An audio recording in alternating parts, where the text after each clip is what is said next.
Es un placer conectarnos por este medio digital para tratar el día de hoy respecto a la acción extraordinaria de protección, que según la base legal que le encontramos en la Constitución de la República del Ecuador,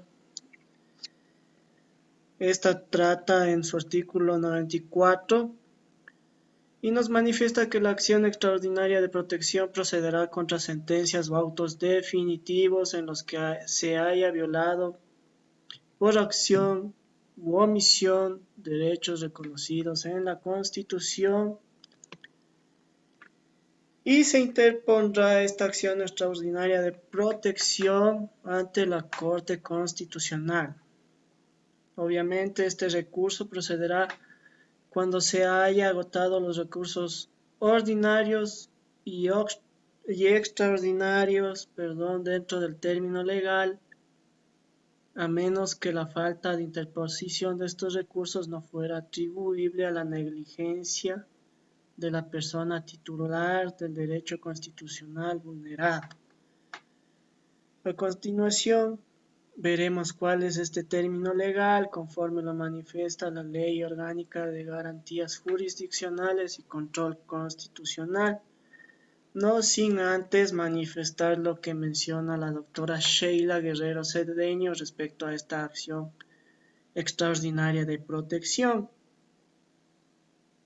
Ella manifiesta que la acción extraordinaria de protección es una garantía jurisdiccional consagrada en la Constitución de la República, como ya lo analizamos antes, que permite la defensa de los derechos constitucionales en circunstancias en que un auto, resolución o sentencia definitiva dictada por un juez, obviamente de la función judicial, que por su acción o omisión se haya violado los derechos de una persona o de un grupo de personas, existiendo acciones efectivas para el ejercicio de los mismos.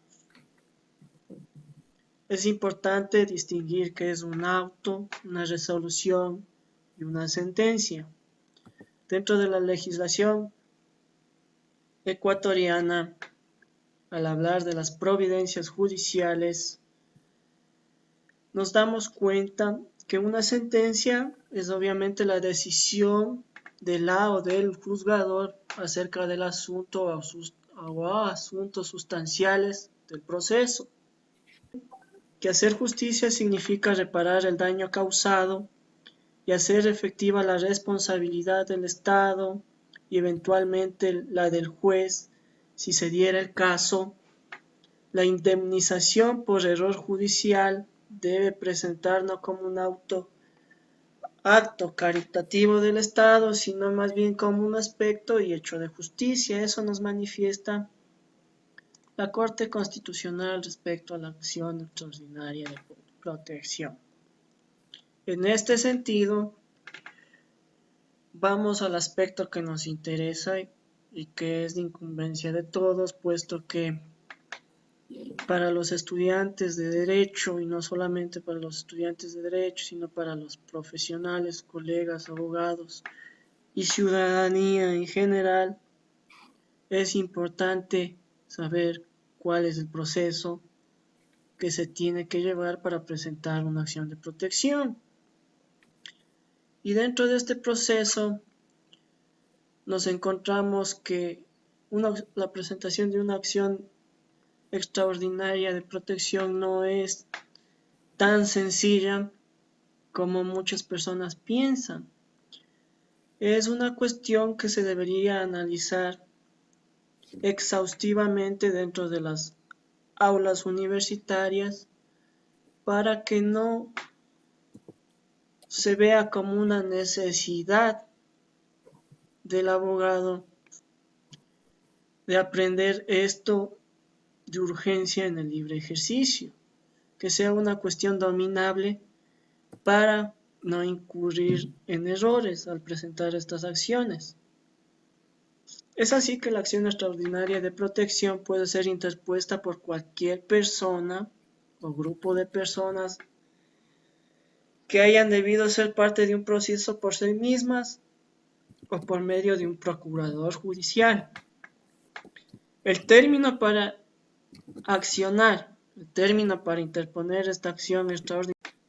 Al hablar del término para accionar, conforme lo determina la Ley Orgánica de Garantías Jurisdiccionales y Control Constitucional, es de 20 días contados desde la notificación de la decisión judicial a la que se imputa la violación del derecho constitucional.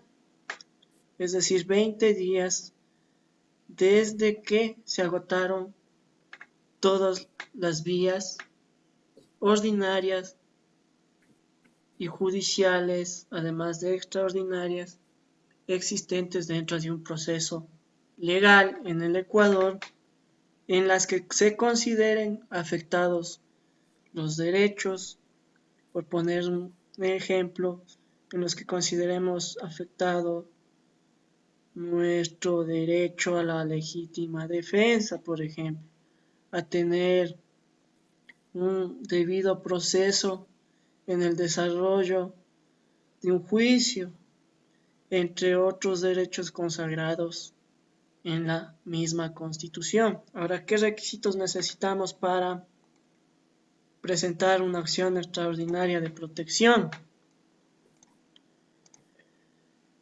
Los requisitos que necesitamos para presentar o que debe contener una acción extraordinaria de protección son los siguientes: la calidad en la que comparece la persona accionante, la constancia de que la sentencia o auto sea ejecutoriada, la demostración de haber agotado los recursos ordinarios y extraordinarios, salvo que sean ineficaces o inadecuados, o que la falta de interposición de estos recursos no fuera atribuible a la negligencia del titular del derecho constitucional vulnerado, el señalamiento de la judicatura, sala o tribunal de que emana la decisión violatoria del derecho constitucional, la identificación precisa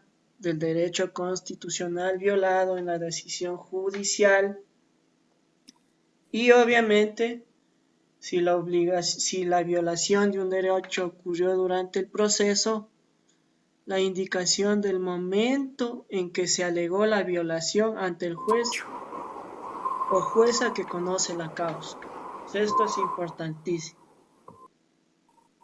Para presentar una acción extraordinaria de protección es indispensable hacerlo bien, estar seguros de que se ha vulnerado un derecho durante el proceso o al momento de dictar sentencia o durante las etapas del proceso.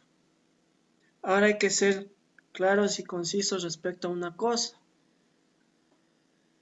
No es que voy a ir y yo presentar una acción extraordinaria de protección que será conocida ante la Corte Constitucional de una manera irresponsable tampoco, solo porque quiero sacar un poco de dinero. Como hemos escuchado en el transcurso de este diálogo, es indispensable cumplir con parámetros y formalidades para presentar esta acción extraordinaria de protección. Una acción extraordinaria de protección podría contener hasta 40 hojas de escrito, fundamentando todos los requisitos del artículo 61 de la Ley Orgánica de Garantías Jurisdiccionales y Control Constitucional. ¿Qué sucede si nosotros incurrimos en el error de plantear mal una acción extraordinaria de protección? La misma norma en mención nos manifiesta que podríamos tener las respectivas sanciones si es que se presenta una acción extraordinaria de protección sin fundamento. Obviamente, después de que la Corte Constitucional establezca los respectivos correctivos y comunique al Consejo de la Judicatura para que se sancione al abogado patrocinador. Entonces, la presentación de una acción extraordinaria de protección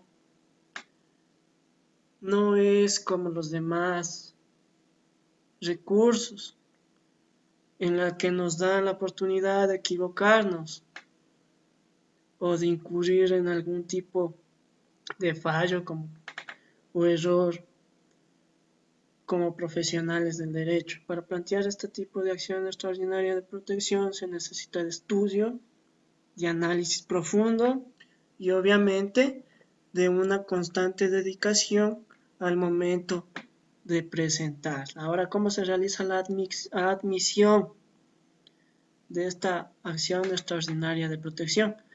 Destacando que si se reincide, obviamente, si se incide en interponer de manera errónea esta acción extraordinaria de protección, un profesional del derecho puede ser hasta suspendido del ejercicio profesional de conformidad a lo que determina el Código Orgánico de la misma función judicial. Para la admisión de esta acción extraordinaria de protección será presentada obviamente ante la sala, judicatura o tribunal que dictó la decisión definitiva.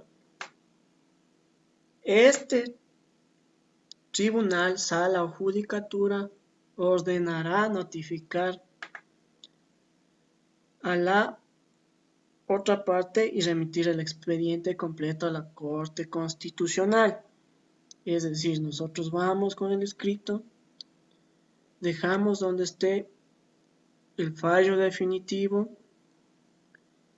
y ellos remitirán el expediente completo a la Corte Constitucional para que ésta analice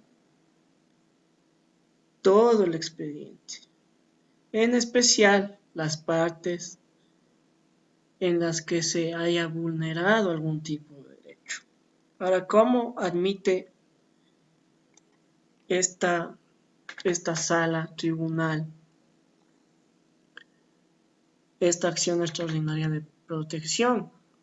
Ellos tienen que admitirla máximo en el término de 5 días. Ellos revisarán que exista obviamente un argumento claro sobre el derecho vulnerado, la relación directa e inmediata por acción u omisión de la autoridad judicial, con independencia de los hechos que dieron lugar al proceso y su respectivo análisis. Otra de las cosas que se puede analizar en la admisión es que el recurrente justifique argumentadamente la relevancia constitucional del problema jurídico y la pretensión, que el fundamento de la acción no se agote solamente en la consideración de lo injusto o equivocado de la sentencia, que el fundamento de la acción no se sustente en la falta de aplicación o errónea aplicación de la ley, recalcando que tiene que vulnerarse algún derecho. ¿Qué más se podría analizar en la admisión para que pueda ser admitida esta acción extraordinaria de protección? Con que la acción no se plantee contra decisiones del Tribunal Contencioso Electoral durante procesos electorales y que el admitir un recurso extraordinario de protección permita solventar una violación grave de derechos, es decir, establecer precedentes judiciales, corregir la inobservancia de precedentes establecidos por la Corte Constitucional y sentenciar sobre asuntos de relevancia y trascendencia nacional. Es decir, que si se llegara a resarcir este derecho y se considera la protección de quien interpuso esta acción extraordinaria de protección, se puede llegar a las respectivas jurisprudencias porque se ha agotado todos los recursos ordinarios, judiciales y extraordinarios para llegar hasta la Corte Constitucional. Hay que ser claros que esta identificación incluirá una argumentación clara sobre el derecho y la relación e inmediata circunstancia, recalco, por acción u omisión que se lleve durante un proceso. Si es que hay violación del debido proceso, de la tutela judicial efectiva por lo general, entonces la parte que se crea afectada, ¿cómo ellos pueden manifestar, no? De decir, bueno, que ese proceso tiene relevancia nacional, ¿no? Si solamente es incluso un juicio netamente civil y privado, entonces tiene a dos partes y eso a quién le interesa al resto de la gente, ¿no? Pero es sumamente complicado fundamentar la relevancia y la trascendencia nacional que tiene cada caso. Estaríamos hablando que solamente a nivel nacional solo van a salir los casos que se escuchan en las noticias y los demás mueran por el olvido, ¿no? Entonces, la acción extraordinaria de protección en sí no se está cumpliendo con su fin, ¿no? Y eso que ya creo que van más de 10 años que está ¿cómo es esta nueva figura incorporada, ¿no? Antes había el Tribunal Constitucional que conocía, pero no existía la figura de la acción extraordinaria de protección, ¿no? Bueno, compañero, le felicito, es un tema muy amplio, ¿no? Debería ser para topar cada uno una parte de la acción extraordinaria de protección para ver si es que se le podría hacer más completo, ¿no? Porque es sumamente complicado.